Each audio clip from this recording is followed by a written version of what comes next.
I was standing in my own kitchen on a Tuesday morning, making coffee in my pajamas, when my mother-in-law walked in. Didn't knock. Didn't ring the doorbell. Just used the key my husband had given her without asking me. She walked right into my kitchen, looked at me, looked at the coffee maker and said, "You're making it wrong. That's not how Jason likes his coffee." And she took the pot out of my hands, started over. Like I was incompetent. Like I was a guest in my own home. Jason walked in right then. Saw his mother taking the coffee from me. Saw me standing there stunned. And he said nothing. Just kissed her on the cheek, said, "Thanks, Mom. You always know exactly how I like it," and walked out. Left me standing there. In my own kitchen. While his mother smiled at me like she'd just done me a favor. That's when I knew. I wasn't his wife anymore. I was just the woman who lived at his house. The woman his mother had to tolerate. And he was going to let it happen. I need you to understand who I was before all this started. Before I became this diminished version of myself. I was a graphic designer in Portland, had my own apartment. My own life. My own friends. I was independent, confident, happy in this simple, unremarkable way. I met Jason at a wedding. He was charming, funny, made me feel seen. We dated for a year and a half. He was attentive, thoughtful, would bring me coffee at work, plan elaborate date nights. My friends loved him. My parents loved him, and I loved him, really loved him. When he proposed, it felt right, natural, like the next logical step in something that was already working. I said yes without hesitation. The wedding planning was when I first really got to know his mother. Linda wanted to be involved, which seemed sweet at first. A future mother-in-law who was excited, who wanted to help. But at our first wedding planning meeting, Linda showed up with a massive binder. Said, "I've been planning Jason's wedding since the day he was born. I know exactly what we need to do." She went through her entire vision. The venue, the flowers, the colors, the cake, the guest list. When I tried to add my own thoughts, she'd pat my hand and say, "Oh, honey, trust me. I know what works. You'll thank me later." Jason sat there, said nothing, just nodded along. Agreed with everything. I told myself it was fine. She was just excited. I could compromise. It was just one day. But it wasn't just the wedding. After we got engaged, Linda started calling constantly, every single day, sometimes 3 times. She'd call to ask where Jason was, what he was doing. Why wasn't he answering his phone, like I was supposed to be tracking him? She'd call to ask what we were having for dinner. Did we need her to bring something? Did we want to come to her house instead? She could make Jason's favorite. Jason would be on the phone with her for an hour every night, telling her about his day in minute detail. Things he sometimes forgot to tell me. Things I'd find out about later when Linda would mention them. When I said, "You talk to your mom a lot," he got defensive. "She's my mother. I'm her only son. What's wrong with that? Are you trying to come between us?" I felt guilty, like I was the problem. So I stopped mentioning it. The wedding happened. It was beautiful. But it wasn't mine. The flowers were Linda's choice. The colors were Linda's choice. The venue was Linda's choice. Even my dress, Linda had opinions about. I said yes to almost everything. Because I wanted to keep the peace. Because Jason kept saying, "Just let her have this. It makes her happy." And I thought, naively, that after the wedding things would calm down. That Linda would back off. Give us room to be a married couple. It got worse. So much worse. We bought a house 8 months after the wedding. Jason insisted we look in Beaverton, specifically within 15 minutes of his parents' house. He said his mom was getting older. They might need us nearby. On our first day in that house, Jason handed Linda a key, didn't ask me. Didn't discuss it, just gave his mother a key to our house. When I asked him about it, he looked confused. Why wouldn't she have a key? What if there's an emergency? It's normal. I didn't even know she had a key until she used it the first time. I was working from home on a video call, in my pajamas, and I heard the front door open. Linda just walked into my house. She'd brought groceries, without asking what we needed. And while she was putting them away, she started commenting. The couch would look better on the other wall. We needed curtains. The kitchen was organized inefficiently. She could help me rearrange it. That night I told Jason we needed to get the key back, or at least set boundaries. She couldn't just walk in whenever she wanted. 11,008 to 20,000, 008 to 50,000. He looked at me like I'd said something insane. She's my mother. She was bringing us groceries. What's the big deal? The big deal is I was in my pajamas on a work call and she just walked in. You're being completely unreasonable. She loves you. Why are you trying to push her away? And that became his answer to everything. Every time I tried to set a boundary. You're being unreasonable. She just wants to help. She loves us. Until I started to feel crazy. Started to question myself. 12,009 to 10,000, 0 hours 9 minutes and 40 seconds. Oh. Maybe I was the problem. 6 months after we moved in, I got pregnant. Jason called his mother immediately. The same day I took the test. Before we'd told anyone else. Linda was beyond thrilled. Started planning immediately. Had bought a crib before we'd even had our first ultrasound. Started sending me articles every day. About what I should eat. What I shouldn't eat. How much weight I should gain. Texted me every single morning asking how I was feeling. If I'd taken my prenatal vitamin. 13 0 hours 10 minutes and 0 seconds. 0 hours 10 minutes and 30 seconds. 0. It was constant. Relentless. Suffocating. When I was 12 weeks, we announced to everyone else. Linda brought a wrapped box. Inside was a blue onesie that said Grandma's Boy. She hadn't asked if we knew the gender yet. We didn't, but she'd already decided. Said she just knew. That Jason was going to have a son. We found out at 20 weeks it was a boy. Jason called his mother from the parking lot. Before we'd even processed it. Linda cried.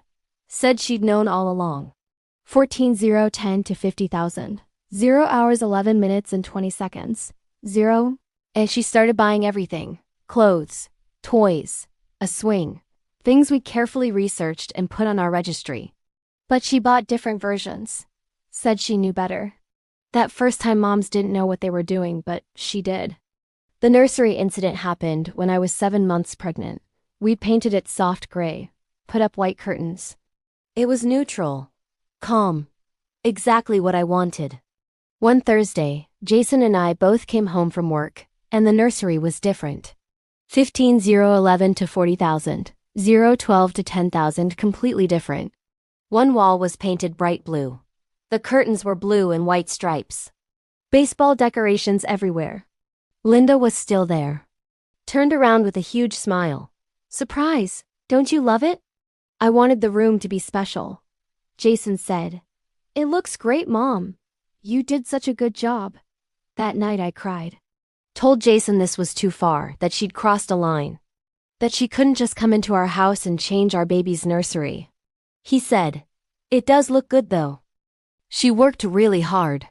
Why can't you just appreciate what she did? Because I didn't ask her to do it. You're overreacting. It's just paint. We can change it back if it bothers you that much. But if I changed it back, I was the ungrateful daughter-in-law. So, I left it. Lived with a nursery I hated. The baby came in December. Matthew. Perfect. Beautiful. Healthy. And Linda was in the delivery room. I told Jason I didn't want her there. I wanted just us. But Linda showed up at the hospital. Jason had called her. And when she got there, he let her in. I said no. But Jason said, She drove all the way here. We can't make her wait outside. I was in too much pain to fight. So she stayed. Watched everything. Told me when to push. Told me how to breathe. Coached me through my own labor. After Matthew was born, they handed him to me. I'd had him for maybe 3 minutes when Linda said, Can I hold him? Jason reached over. Took him from me. Handed him to his mother.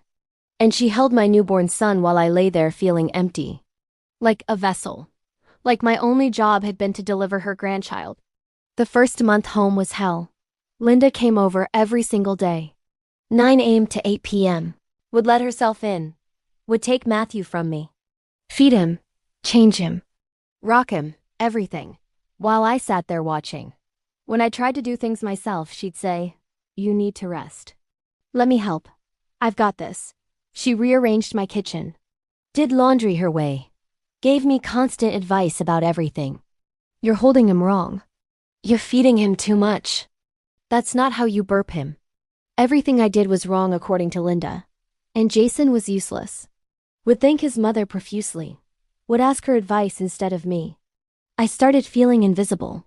Like I was just the person who'd carried the baby, but now I was irrelevant. When I tried to talk to Jason, he told me I was being hormonal. That postpartum emotions were making me irrational. That I should be grateful his mother was so involved. But it wasn't help, it was a takeover, and I was drowning. It was a Thursday afternoon. Matthew was 3 months old. Linda was there holding him. And she said, "You look exhausted. Go take a nap." "I've got him." Something in me snapped. I said very calmly, "Linda, I need you to give me my baby. And I need you to leave." She stared at me. "I'm just trying to help you." "I know. But I need you to go." She handed him over with this wounded expression. "Sod, I'll call Jason." Jason called 20 minutes later. Absolutely furious. "What the hell did you do?" My mother just called me crying. I told him I'd asked her to leave. That I needed space. He said I was cruel, ungrateful, that if I didn't apologize right now, he didn't know if he could stay married to someone who would treat his mother like that. And I knew in that moment, he was choosing her over me. Would always choose his mother. I did apologize. But things were different after that. Jason was distant. Would spend entire weekends at his parents' house with Matthew. So I stayed home. Had accepted that this was my life now. Invisible. Voiceless. Third priority in my own marriage. This went on for another year. Me walking on eggshells. While Jason enabled everything. Made me feel insane for wanting basic respect. The breaking point came on a Saturday morning. Matthew was 15 months old. I'd planned to take him to the park. Everything ready. Linda called. Jason answered. Hung up and said, "Change of plans. Mom wants us to come over for lunch. But I plan to take Matthew to the park. We can go tomorrow." She misses him. "We're going to the park like I planned." Jason looked at me. "No. We're going to my mother's house." "If you don't want to come, that's fine. But Matthew and I are going." He took our son out of my arms. And left. Chose his mother's lunch invitation over our family plans. Over me. I sat down on the floor. And I knew. I couldn't do this anymore. I deserved better. Matthew deserved better. When Jason came home, I told him we needed counseling.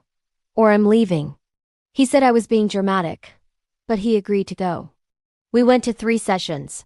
The therapist pointed out the dynamic was unhealthy. That Jason needed boundaries. Jason stopped going. Said the therapist was biased. I kept going alone. And my therapist helped me see what I already knew. This wasn't going to change. Jason wasn't going to change. I could choose to stay. Or I could choose myself. I asked for a separation. Jason was shocked.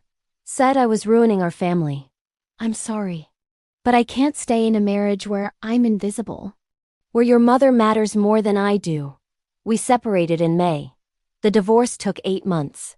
Jason fought. Linda testified against me. But the judge saw it. Saw that this was about a husband who chose his mother over his wife consistently. Today, 2 years later, I'm okay. I live in my own apartment. Nobody walks in without permission. I got promoted at work. Matthew is 3.5 thriving. Jason's actually a better father now. We co-parent civilly. I'm dating someone who thinks boundaries are normal. Who prioritizes me.